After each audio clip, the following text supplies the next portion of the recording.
So today I'm back working on the beet harvester I was working on the last video. We brought it into the workshop here this morning. Here it is behind me. It's folded out into its unloading position.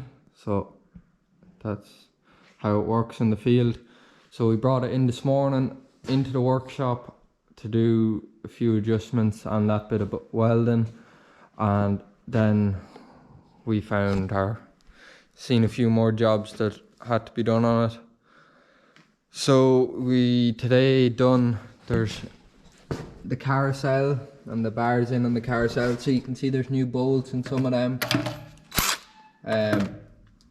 We done them. Some of them were very loose and there was some bars missing, so we had to replace them. And then there's that chain that runs up, or that elevator that goes up there. There was some of the cleats broke on it, so they had to be fixed. And then we had to adjust the front piece to 22 inches, which is the width of the drills we work for the beet sower. Then where I put on the flasher in the last video, I'm in the middle of making up a bracket. Get it out here. We tested out the flasher and everything works okay, but so this is the bracket. I have the bottom sprayed and didn't bother spraying the top because I'll be welding it on, so that bracket is going to go there like that, just because the flasher is catching the wing more when you're driving, and this will just stop it. So I'll weld that on there and spray it. And then there's a job to be done in the tractor. The control box is a magnet on the bottom of it there, and want to figure out a way to mount it. So I'm going to make up a bracket that kind of mounts the box like that some way. So I'll hang it out of this mountain rail and bring it down, and then because the levers are so high and awkward for some reason, this lever up here is the one you use the whole time for steering the machine left and right in the row, and so you're kind of leaning over these levers. So I'll probably bring up a bit of plate and make kind of a hand rest here, so you'll be able to sit your hand on it. I'm just tacking up this plate here now, and then I'm running a weld along it. Then once the weld is run, I'm grinding it down just to make it as original looking as possible, make a smooth line on it, then masking it up because I don't have the right green paint, so I'm going to have to spray it black. Once I've it masked up, I'm going to run a coat of primer on it, and then I'm going to run a coat of black followed by another coat of black. It's the next day now. Just let the cover on the beacon to dry last night, so it's all done. Pull off this bit of masking tape now.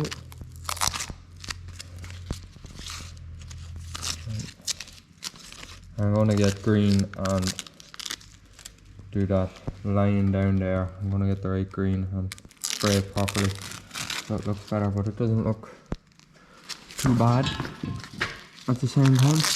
It'll do for a while. That's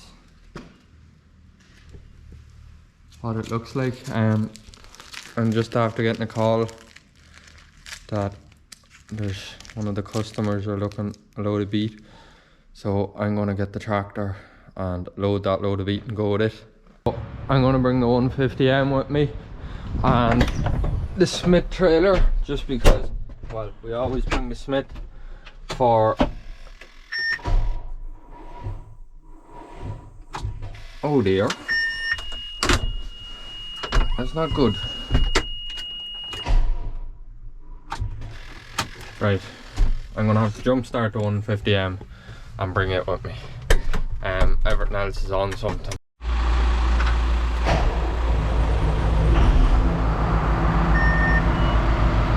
Now, ready to go. Just weighed the tractor and trailer in. You can see the loader there loading it, and we had to do a little bit of chop beet for customer as well, so we done that first. We're just loading up this bit of beet here now. As you can see, the pile of beet is quite small in the yard. The beet we have here isn't our own beet. This is beet we've bought in just because we can't get out to pull.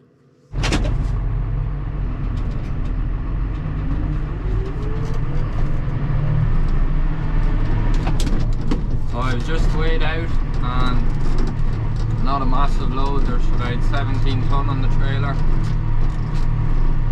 and heading for the man's yard now. It's not too far away. It'll take me maybe 20 minutes, 25 minutes to get to his yard. Then I'll be coming back. The man that this is going to, as far as I know, only feeds it to sheep. So I'm not sure if he has cows, but I'm not sure if he feeds any of the cows. So because it's going to sheep, that's why we're not chopping it or washing it. The sheep don't mind a bit of dirt. It's screen beet, so the heavy dirt is knocked off it already.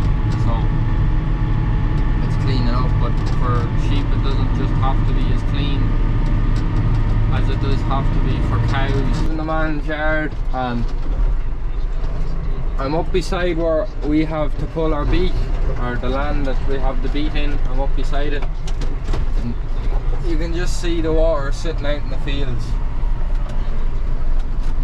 So that's the kind of conditions we have around where we have to pull our beet, and our beet fields would be lower than this field beside me that I showed you the water in. Got a piece of plate in one of the mountain brackets and just kind of mocking it up on my head what I want to do in the tractor, and then took the bracket out. Then took the bracket out and welded a leg onto the bracket to mount to the other bracket that's already in the tractor. Most of the bracket done. There now. There's very little left to do. You can see there's a little piece of steel here that's been cleaned. And in the process, I want to put like an armrest or handrest just there. So bring it up and over. And that's all I've left to do.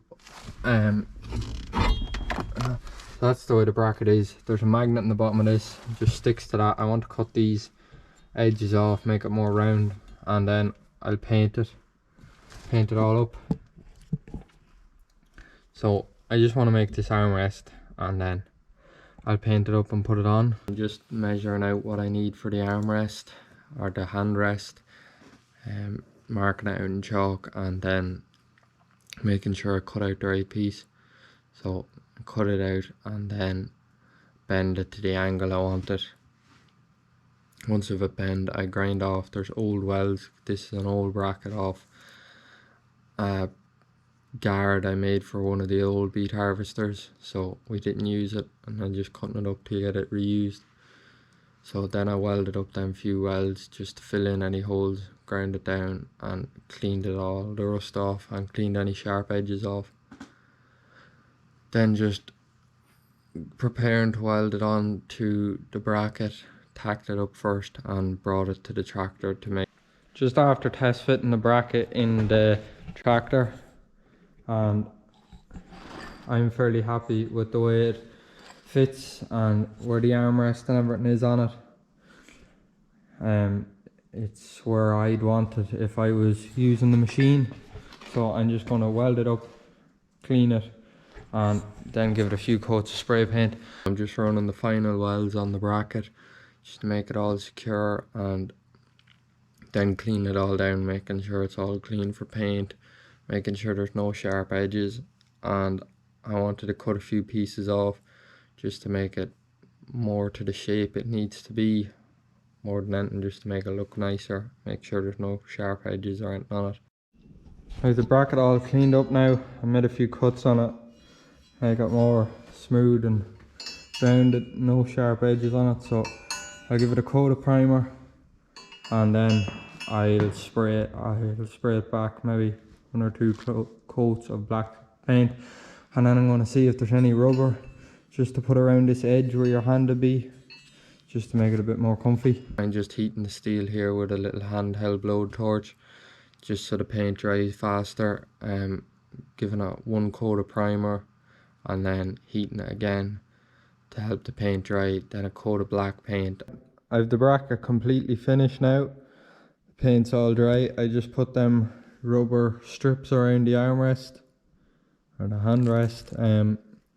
Not sure if it'll be a success or not, but it's easy taking off if it doesn't work. So I'm just going to install that here now and see what it fits up like.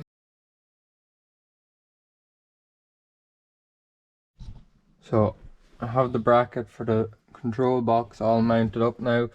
It can be adjusted on that slide there, forward and back, depending on where you want it. This is kind of how you'd sit in the machine, or kind of where you'd be sitting in the machine to use it.